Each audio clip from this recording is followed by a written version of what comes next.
Aquarians, let's see कि आपके लिए कल का दिन यानी 24 जुलाई 2026 का दिन कैसा रहेगा, क्या सब होने वाला है 24 जुलाई 2026 को आपकी लाइफ में, एंड एनर्जी क्या है, आपको क्या करना चाहिए आज के दिन, किस तरीके से सिचुएशंस को डील करना चाहिए, वो गाइडेंस हम यहाँ देखेंगे। ये रीडिंग प्रिडिक्शन नहीं है, यानी ये आपको क्या होने वाला है नहीं बताएगी, आपको क्या करना चाहिए इस समय में, वो गाइडेंस के रूप में आप इस रीडिंग को सुनिएगा। 24 जुलाई 2026, 24 जुलाई 2026, divine message, goddess guidance, universal message क्या है, आइए देखते हैं। तो सबसे पहले देखेंगे आज की ओवरऑल एनर्जी क्या है। और आज मैं सोच रही हूँ कि मैं एक शॉर्ट क्विक प्रिडिक्शन करूँगी, बिकॉज थोड़ा सा इंस्टा वगैरह देख लिया है मैंने, और बहुत अजीब से पोस्ट और इन दिनों जो हो रहा है, तो मैं थोड़ा सा अपनी एनर्जीज़ में नहीं हूँ। मुझे लगता है कि मुझे अभी रीडिंग शॉर्ट में करके, इसलिए मैं कोई बड़ी रीडिंग भी नहीं कर रही हूँ आज, because I really need time अपने आप को अपनी एनर्जी को अलाइन करने का, बिकॉज ये जो कुछ हो रहा है ये अंदर से अफेक्ट कर रहा है कहीं ना कहीं, और मैं कितना भी उसको डिनायल दूँ ये कर रहा है। सो यस, गाइडेंस कार्ड निकालते हैं, लेकिन कोई भी बड़ी रीडिंग में अभी आज पोस्ट नहीं करना चाह रही, कल अच्छे से हील करके खुद को और फिर करूँगी, बिकॉज देश की स्थिति बहुत ख़राब है और अभी इस एज ग्रुप में है और इस चीज़ में है कि मेरे सोचने से भी और किसी भी चीज़ से कोई फ़र्क नहीं पड़ रहा है, लेकिन अंदर से एक जब आप स्पिरिचुअलिटी में होते हो तो आपको लगता है कि गलत लगता है और गलत को गलत बोलने का मन करता है।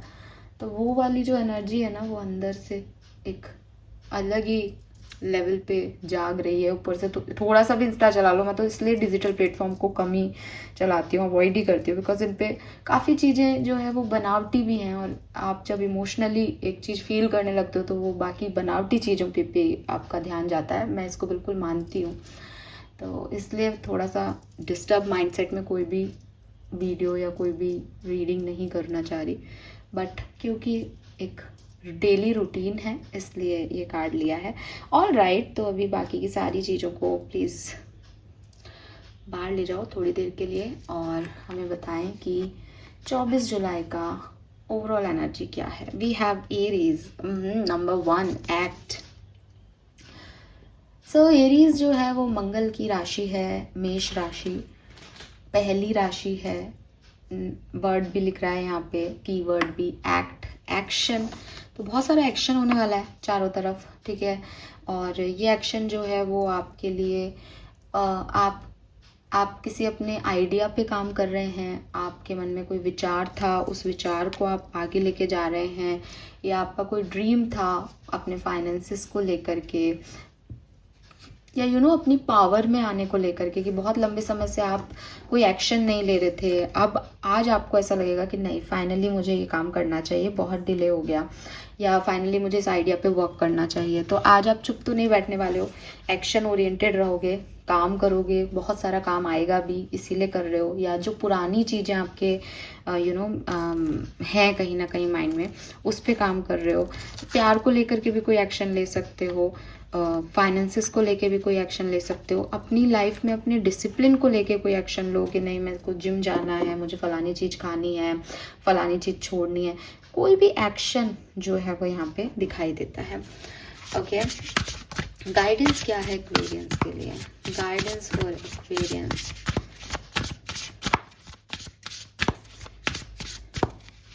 गुस्सा करने से बचें, रेड कलर को अवॉइड करें। यस, सी कार्ड भी आ गया, स्लो डाउन, है ना। बहुत देखो यहाँ पे एक्ट है तो एक्शन तो करोगे ही, वो तो एक सिंपल सी एनर्जी आ गई, लेकिन क्या एक्शन गलत हो सकता है कि ओवर डूइंग गलत है, तो धीरे धीरे सोच समझ के एक्ट करो, हड़बड़ी में या इम्पल्सिव एक्शन से बचना है। और इम्पल्सिव एक्ट में सबसे पहले आता है एंगर से बचना है, क्योंकि अगर अपन एंगर को उस पर्टिकुलर टाइम पे नहीं आने देना तो वो कभी नहीं आता। वी हैव लेवेंडर, लेकिन अपन रोक नहीं पाते, और इसीलिए अरे यार कितने 1 है यहाँ, कुछ न्यू बिगनिंग होने वाली एक्वेरियस आपकी लाइफ में, कुछ ना कुछ नया शुरू कर रहे हो आप। We have 29, that is 11. We have 1, 111, and then we have 19, that is 10. 11 11 है यहाँ पे. Make a wish. Make a wish Aquarius. Morning का टाइम है, आप अपनी कोई भी इच्छा मांगे ब्रह्मांड से. बिल्कुल.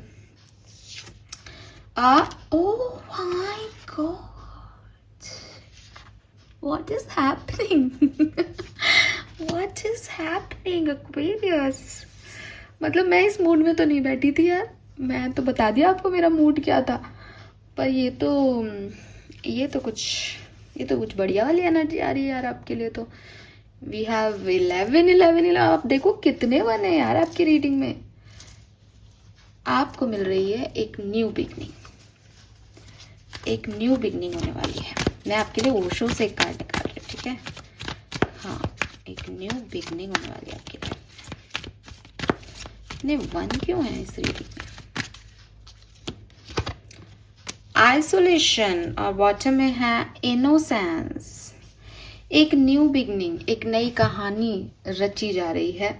ये जो है ना, रोतलू से आप, हाय मैं अकेला, हाय मैं अकेली, रोना आ रहा है, कैसे लड़ूं सबसे, क्या करूं मैं इस सिचुएशन का.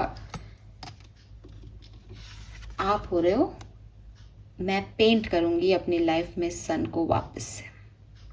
मैं नहीं रहने वाली अकेली. मैं अकेली हूं भी नहीं, मेरे साथ डिवाइन है. 11, एक मैं हूं, एक डिवाइन है. 29, मैं अकेली बैठी हूं, बहुत सारी चीजें गिर गई हैं, लेकिन एक मैं हूं, एक डिवाइन है. मेरे इमोशंस हैं एंड मेरा एक्शन है. 2 number is for moon, emotion. 9 number is for Mangal, Aries. ठीक है, मंगल का नंबर होता है न्यूमरोलॉजी में. सो ये है, ये होने वाला है. आप वापस से, इनोसेंस क्या है कि वापस से बच्चा बन जाना. किसी के लिए कोई द्वेष नहीं, किसी के लिए कोई परेशानी नहीं. वापस से अपनी नॉर्मल स्टेट में वापस आ जाना. क्योंकि जब हम अकेले हैं तो हमने डेफिनेटली किसी को, अपने आप को विक्टिम बनाया है, तो किसी को उसका ब्लेम भी दे रहे हैं. रोना भी आ रहा है, इमोशंस सही भी नहीं जा रहे हैं, एक्शन ले नहीं पा रहे रोने धोने में. लेकिन अब वो नहीं हुआ. It's a new beginning, it's a new idea, it's a new vision for you. आप अपनी लाइफ में डिसिप्लिन ला रहे हो, आप अपनी लाइफ में नए आइडियाज़ पे काम कर रहे हो, आप अपनी लाइफ में प्यार को, मनी को अट्रैक्ट करने की प्लानिंग कर रहे हो.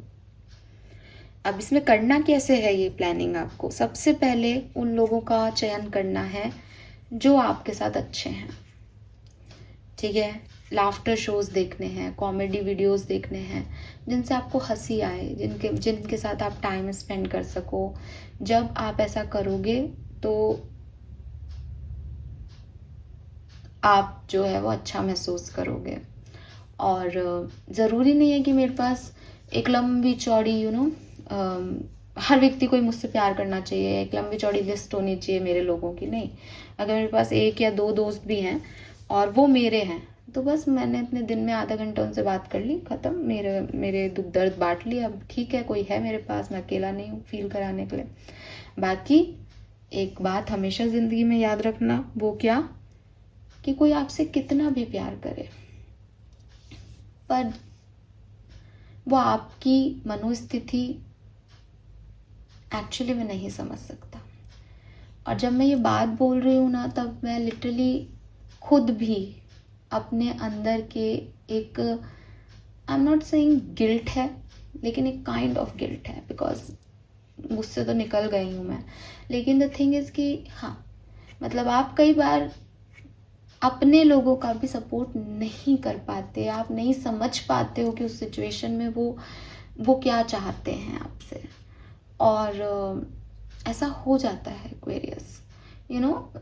ऐसे पाठ में, एक कथा में कहीं बताया गया था, और कई बार मैंने फिर इस सेंटेंस को सुना कि दशरथ के 4 पुत्र थे और चारों बेटे उससे बहुत प्यार करते थे. लेकिन जब उनका अंतिम समय आया तो उनके पास एक भी बेटा नहीं था. वह अकेले ही गए.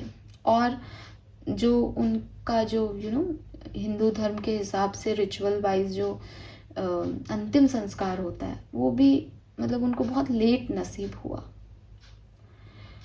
तो आप इसको क्या कहोगे कि अरे खराब बेटे थे? नहीं, बेटे बहुत प्यार करते थे अपने पिता से, लेकिन वो उस सिचुएशन को समझ ही नहीं पाए। वो सिचुएशन वैसे लिखी गई थी, ऐसे कह लो आप कि रचयिता भगवान था, वरना कि भगवान ऐसा क्यों करता है। एक साधारण मनुष्य के रूप में मानो कि कौन रच रहा है यार, मेरे ही कर्म गलत हो गए, तो उन गलत कर्मों को मान लो। लेकिन वो ऐसा हो गया, पर प्यार में कोई कमी नहीं थी। तो हमको कई बार लगता है कि यार हमारे लोग हमारे पास हमेशा रहें, लेकिन नहीं होते वो। तो ज़्यादा लोगों से एक्सपेक्टेशंस रखनी भी नहीं चाहिए, क्योंकि अगर मैं सोचूं, अगर ऐसा मान लें दशरथ जी कि अरे मेरे तो 4 बेटे, चारों में से एक भी नहीं आया, तो उनको एक गिल्टी रह जाएगा। उस सोल लेवल पे उनको एक गिल्ट रह जाएगा कि बताओ मेरा क्या अंतिम समय निकाला मैंने, एक भी पुत्र मेरे पास नहीं। रानी अलग, जो सबसे प्यारी रानी थी, उसने ऐसा वरदान मांगा था, बिल्कुल अकेला एक आदमी, लोनली राजा, क्या नहीं उसके पास। तो उसकी मनोस्थिति अंतिम समय में कितनी खराब रही होगी, लेकिन कोई ना कोई। और आप ये माने कि नहीं नहीं मेरे तो रिश्ते इतने बढ़िया हैं, ये लोग आएंगे, अरे आना भी चाहें, मतलब इट्स नॉट अबाउट कि आपने बढ़िया रिश्ते नहीं बनाए, वो आना भी चाहें, और परिस्थितियाँ आपके उसमें नहीं हो हक की, तो आप नहीं कर सकते हो यार कुछ। इसीलिए मैं हमेशा कहती हूँ कि इन सब चीज़ों से निकलो। अभी 1-2 दिन पहले भी हमारे पास इस तरह की बात आई थी शायद, कि बेटे होंगे, अभी बेटा भी क्या कर लेगा, अंतिम संस्कार हो रहा है पिताजी का इतना लेट, तो ठीक है, अंतिम संस्कार नहीं मतलब वो अस्थि विसर्जन वाला ना। तो ये है, ये चीज़ें तो ऐसा होता है। आप अभी अपने लिए 1-2 लोग रखें अपनी ज़िंदगी में, और उनको जितना वक्त आपको चाहिए कि हाँ यार मुझे थोड़ा सा टाइम हंसने खेलने का भी चाहिए, मुझे थोड़ा कॉन्फिडेंस भी चाहिए, कोई कह दे कि तुम अच्छे इंसान हो, या मेरे तुम्हारे साथ बैठना उठना अच्छा लगता है, तो ठीक हो जाती है लाइफ, इतनी हैक्टिक नहीं लगती है। तो ऐसे लोगों को ढूंढें और उनके साथ वक्त बिताएं, चाहे वो एक ही इंसान क्यों ना हो, काफ़ी है। आपको ज़्यादा लोगों की ज़रूरत नहीं है। जितने लोग उतनी बातें, उतनी तरह के आपके दिमाग में जो है आइडियाज़ लाएंगे वो, क्योंकि उनकी बातें सबकी अपनी अपनी होगी, कभी कोई कुछ कर देगा, कभी कोई। तो जितने कम लोग हों, ट्रस्टवर्दी लोग हों, हंसें खेलें, फालतू की बातें गॉसिप वगैरह में आपको नहीं इन्वॉल्व करें, बस उतना अच्छा है, ठीक है। Then we have feast, slow down and celebrate yourself. अभी क्या है कि भागने की ज़रूरत नहीं है, हालांकि आपकी एक्शन ओरिएंटेड एनर्जी आ रही है, लेकिन आपको भागने की ज़रूरत नहीं है। काफ़ी चीज़ें आपकी लाइफ में ख़राब हो गई हैं, काफ़ी चीज़ें आप बनाने की कोशिश कर रहे हो, काफ़ी अबंडेंस है आपकी लाइफ में, लेकिन ज़रूरी नहीं है कि आप ये मानो कि साहब मेरे को ना मैडम 5 साल बाद एक डिग्री लेनी है, वो डिग्री मिलेगी तब मैं सेलिब्रेट करूँगा। अरे क्यों? आपको डिग्री मिलेगी तब आप नाचना गाना खूब सेलिब्रेट करना, लेकिन इस 5 साल की जर्नी में आप फर्स्ट ईयर में गए तो आपकी फ्रेशर पार्टी होगी, फिर आपको आपको फेयरवेल देना पड़ेगा, फिर कोई और इवेंट हो जाएगा, इसको भी जियो। आपको आपके 5 साल बाद की इनाम को, आउटकम के बारे में सोच के और परेशान होने की ज़रूरत नहीं कि साहब मैं तो अब तभी जीऊँगा, ज़िंदगी तो तभी शुरू होगी जब मेरे को ये डिग्री मिलेगी। नहीं, ज़िंदगी चल रही है, उसमें आपने एक गोल बना लिया, लेकिन उस गोल को पाना है, उसके लिए मेहनत करनी है, आप बिल्कुल सही हो, लेकिन celebrate each and every day. Because ऐसा मैं कह नहीं रही कि ऐसा होगा, लेकिन इट्स अ नॉर्मल थिंग कि हमको हमारे 5 साल क्या, हमें हमारे 5 दिन के बारे में नहीं पता, तो कम से कम जितनी ज़िंदगी भगवान ने बख्शी है उसको तो अच्छे से जी के जाएं। या आप 5 साल बाद ही करेंगे जो करेंगे, तो उसमें अभी नहीं जीना ही भूल जाए अपन। सब करो एक्वेरियस, एंजॉय करो अपने हर एक दिन को, छोटी छोटी चीज़ों को खुशी से जीना शुरू करो। थोड़ा सा अपनी लाइफ में भागो कम कि 5 साल का काम मेरा 3 साल में हो जाए, मैं जल्दी से ये चीज़ अचीव कर लूँ, क्योंकि वो अचीव कर लोगे तो दोबारा कोई और चीज़ चाहिए होगी। लाइफ की जर्नी कभी नहीं रुक रही, ठीक है, कभी भी ये ख़त्म नहीं होने वाली। सो इट्स लाइक कि आपको ना ज़िंदगी इसलिए नहीं मिली कि आप कुछ अचीव करने आए हैं, आपको ज़िंदगी इसलिए मिली है कि आप कैसे परिस्थितियों में अपने कर्मों को काटते हुए और खुश रह पाते हैं, खुश रख पाते हैं लोगों को। बस इसीलिए आप अपनी लाइफ को जिए, और एक आपका लाइफ पर्पस होगा, वो इसी जर्नी में ही पूरा होगा। आपने देखा होगा हम स्पिरिचुअल डेस्टिनेशन का भी शब्द यूज़ नहीं करते, हम स्पिरिचुअल जर्नी यूज़ करते हैं, बिकॉज ये डेली का इवोल्यूशन है, डेली की ग्रोथ है, डेली कुछ सीखते हैं, डेली पीछे आते हैं, डेली हीलिंग होती है। फिर किसी बात पे वापस से वहीं आ जाते हैं शून्य पे। तो यही है, जर्नी ही जिंदगी है, ठीक है। Then we have paint the sun back in your sky. जैसे कि मैंने कहा कि मे बी एक बहुत अकेलापन, लोनलीनेस, आइसोलेशन का समय आपने बिताया है या आप बिता रहे हो। आज से आपके लाइफ में ऐसे चेंजेस आएंगे कि नहीं, मुझे अब ना और रोना धोना नहीं करना, मुझे ना कुछ चेंज करना चाहिए। और अगर अगर ये चीज़ें हो नहीं रही तो ये मैं करूँगा, मैं एक्शन लूँगा अपने लिए। मैं अपना सेल्फ लव करता हूँ, क्रिएटिविटी पे काम करता हूँ, जॉब के लिए इंटरव्यू देता हूँ, मतलब जो करना है मुझे करना है। एक्शन आ गया यहाँ पे कि वो है ना कि भाई क्या कृष्ण भगवान जो है वो इसको नहीं रोक सकते थे क्या, शतरंज वाली कहानी को? कि नहीं रोक सकते थे, बहुत आसान था। उन्होंने द्रौपदी के केस में आकर के बाद में इतना कुछ किया, वो पहले ही रोक लेते, पहले ही पांडवों को बता देते कि ऐसा होने वाला है। लेकिन कृष्ण ने कहा कि भाई मैं आपके कर्मों के बीच में नहीं आऊँगा, चाहे आप मुझे दोस्त रखो, चाहे खूब मानो, मेरी पूजा पाठ करो, कुछ भी करो, पर मैं आपको कर्मों के बीच में नहीं इंटरफेरेंस करूँगा। कर्म आपका अपना है, आप मुझे पुकार सकते हो, आप मुझे जब याद करोगे और मुझे लगेगा कि नहीं साहब अब तो कर्म पूरे ही हो गए, जैसे शिशुपाल के भी वो खुद कुछ नहीं करते थे, बोलने देते थे उसको कि तू और अपना पाप का घड़ा भरता जा, लेकिन मैं कर्मों के बीच में नहीं आ सकता। कर्म तो तुम्हारा अपना है, तुम्हारी अपनी बुद्धि है, तुम्हारे पास दिमाग है, दिल है, चेतना है, कॉन्शियसनेस है, तुम अपने कर्म खुद करो। तो वही चीज़ है कि आपको कोई आकर के भगवान नहीं कहेगा कि बेटा ये मत कर, ये कर, ठीक है। अब आपको एक्शन लेना है, आप लो एक्शन अपने आइसोलेशन को ख़त्म करने के लिए। वो आपको सिर्फ इतना कह रहे हैं कि तुम अकेले हो नहीं, तुम्हें लग रहा है तुम अकेले हो। जिस दिन तुम ये बात समझ लोगे कि मैं अकेला हूँ नहीं, उस दिन कहानी ख़त्म। आप फिर काम करोगे, कर्म करने से तो आउटकम क्यों नहीं आएंगे? ऐसा कोई शख्स पैदा ही नहीं हुआ जो कर्म करे और उसको जो है वो नहीं मिले, ठीक है। तो ये चीज़ आपको भगवान यहाँ कह रहे हैं। यहाँ इतने 1 नंबर की एनर्जी है एक्वेरियस की, मैं आपको सच कह रही हूँ। It's not about today, but आप किसी नए पाथ पे तो चलोगे, ठीक है। आपकी लाइफ में एक ट्रांसफॉर्मेशन, एक न्यूनेस, ट्रांसफॉर्मेशन भी नहीं कहना चाहिए, but transformation is change, but it's a kind of newness आ रही है। और मैंने सोचा था मैं देखो मैं यहाँ बैठते ही कैसी हो जाती हूँ और लिटरली मेरा बिल्कुल मूड नहीं था, बट ये ना ये मेरे लिए ये हीलिंग है। Yes, okay, spirit message for Aquarians, message for Aquarians. और मुझे ना एक मैसेज और मिल रहा है, यहाँ पे काफ़ी घर के वाइब्स हैं आपके लिए, होमली एनर्जी है। और यहाँ पे ना एक घर है जो बहुत सेट है, खूबसूरत सा लिविंग रूम दिखेगा, लेकिन यहाँ पे एनर्जी जो है वो इतनी पॉजिटिव नहीं दिख रही। मकड़ी के जाले भी दिखेंगे, है ना, चीज़ें बिखरी हुई भी हैं।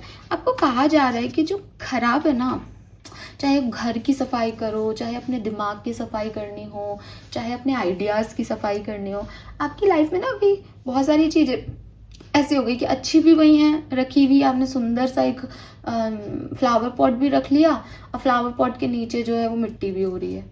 आप ना सफाई करो, अपने सबकॉन्शियस लेवल की भी और कॉन्शियस लेवल की भी। सॉरी एक्वेरियस, यहाँ पे इलेक्ट्रिसिटी चली गई सो यस, आपको थोड़ा सा क्लिनजिंग की ज़रूरत है अपने कॉन्शियस और सबकॉन्शियस लेवल पे, ठीक है, और अपने घर की भी। स्पिरिट गाइड का मैसेज क्या है? If you pay close attention you will notice all the doors that once close are opening up, so it's a new beginning, just in a different form. Things may not appear exactly as you had envisioned. तो जैसा आप देख रहे थे या जैसा आप सोच रहे थे कि सब गेट बंद हो गए हैं, एक्चुअली में आपको लगेगा कि चीज़ें अब कुछ ओपन अप हो रही हैं आपके लिए। इवन आप भी चीज़ों के लिए ओपन अप हो रहे हो। तो ये ना एक इवोल्यूशन है, ये ग्रोथ का पीरियड है, ये नंबर 1 की एनर्जी का पीरियड है कि न्यू बिगनिंग करनी है, नए गेट ओपन हो रहे हैं। हो सकता है ये वो गेट नहीं है, हो सकता है ये वहीं पहुंचाएं लेकिन दूसरे तरीके से, लेकिन आप देखोगे कि चीज़ें कुछ बदल रही हैं अच्छे के लिए, नई चीज़ें हो रही हैं। Okay, so this is all for you. Thank you so much मुझे सुनने के लिए। Colour of the day is, मुझे ना मिट्टी का कलर लग रहा है, मिट्टी का या प्याजी कलर, प्याजी, ओनियन पिंक कलर, पता है आपको ओनियन पिंक? अभी लोग हंसेंगे मुझ पे कि लड़की है तो पता नहीं ओनियन पिंक कहाँ से लाई है, बट एक्चुअली में मुझे वो दिख रहा है। प्याज के छिलके का कलर नहीं होता, पर्पल नहीं होता प्रॉपरली, वाइट प्याज की बात नहीं करी, पर्पल नहीं हो और कुछ अलग सा कलर होता है। आप देखना ओनियन पिंक कलर, वो कलर मुझे यहाँ दिख रहा है। और नंबर तो नंबर 1, 11, 29, 13, 4, 8, 6, 5, ये नंबर सिग्निफिकेंट है। ओके, 3 नंबर भी है, isolation is 3। Alright, thank you, bye bye.